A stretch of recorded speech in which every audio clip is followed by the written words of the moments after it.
Okay, Stan, so I was hoping that we could talk a little bit about the rule clarifications and the background to the rule changes. Okay. Let me start with the background because this may be helpful in the evolution of what transpired.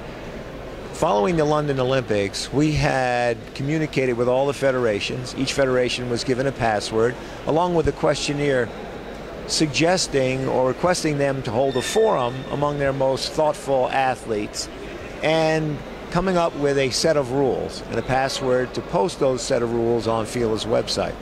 So we had amassed this large amount of information prior to being blindsided by the IOC, which was recommending that wrestling be removed from the Olympic program.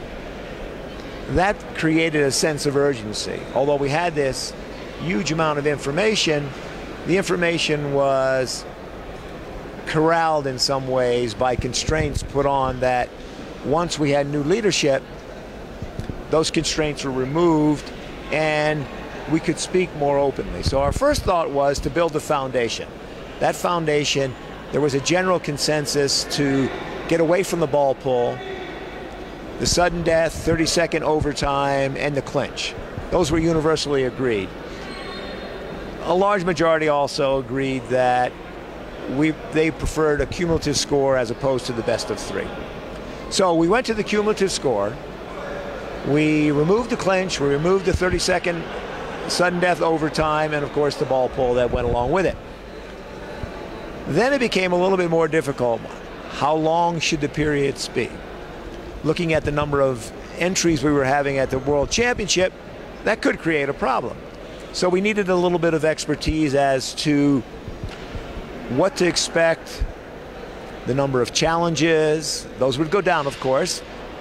And the logic was based on the fact that at each end of each period, there was a decision point that every coach and every wrestler had to make.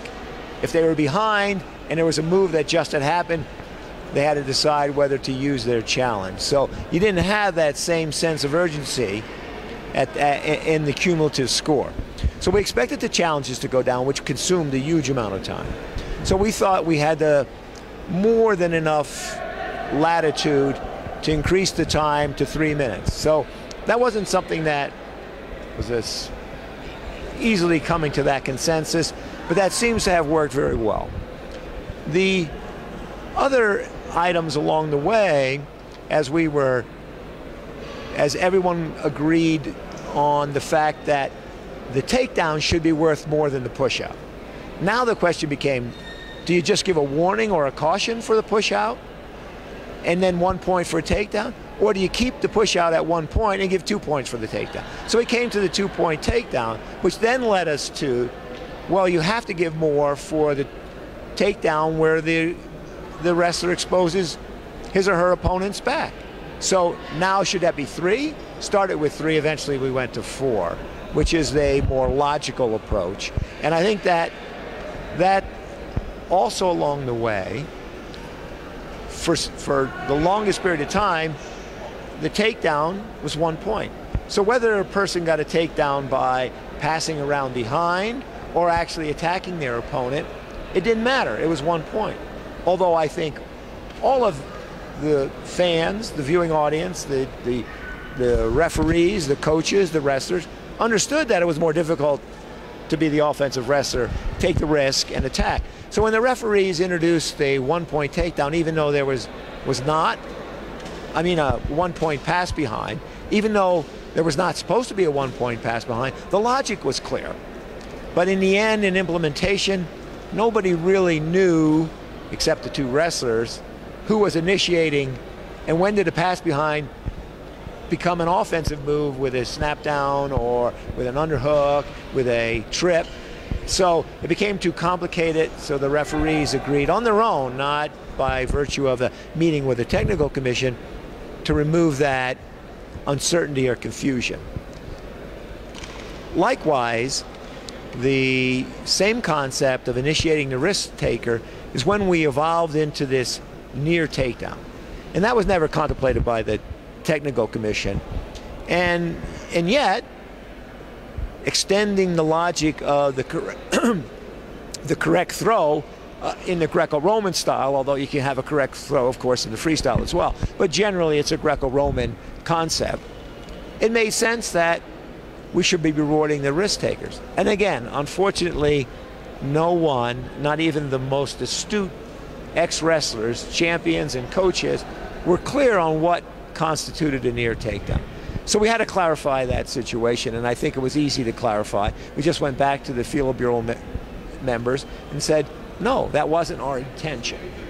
Along the way, there also were a few items that were discussed in detail at the technical commission level. And the technical commission met after Budapest in Switzerland, and it was comprised of a referee, many of the coaches from around the world from different styles.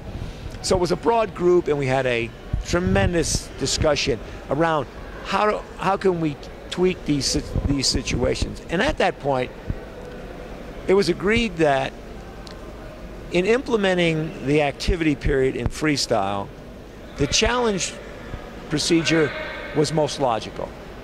We didn't want to, since on purpose, we didn't want to make it a penalty period, and we didn't want to give penalty points.